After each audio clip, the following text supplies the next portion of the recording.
Bakit ganun malamig pero pinagpapawisan ako? Yun po, wala po talaga. As in, I guess we got used to it. And ang tagal na din po kasi namin magkakalala. Yun nga, 2 years. We've been really close friends for 2 years. So, I don't know. Wala po. So, wag nating pili. Okay. So, ano namang song? Ano yung song? Yeah. We haven't really thought about that. So, what was it? What's our song? Oo, yung song na gusto mo i-dedicate sa kanya. Like, Ang hirap naman ito. Pag song, mahirap eh. kasi okay, JR. Hindi sabihin yakin. He's a man. Yung gano'n. I love you, JR. I love you. Yung pwedeng gano'n. Yung beautiful in my eyes. Yung gano'n.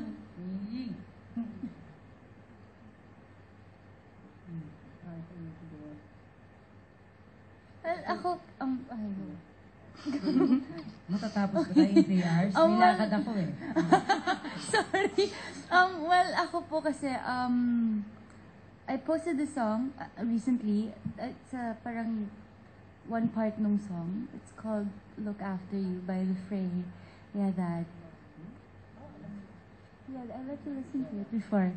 Yun, sinabi ko na rin po yun sa kanya before. And I asked him to listen to it. Sabi ko, that's my song for you. Sabi ko sa kanya. But there's a lot.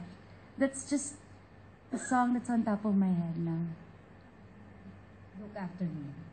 Look After You. Look after you. By The Fray.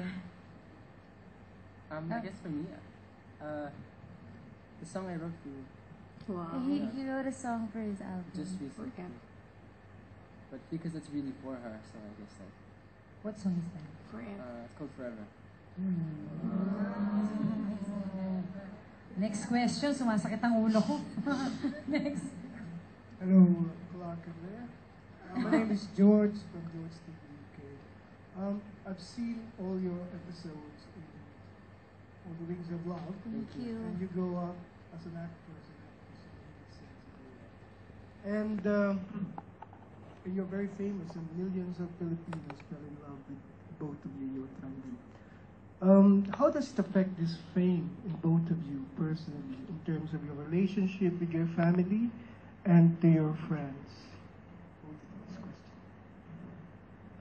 I think, well, it's the hardest part is time. Time for my family. I mean, for both of us, we work every single day, so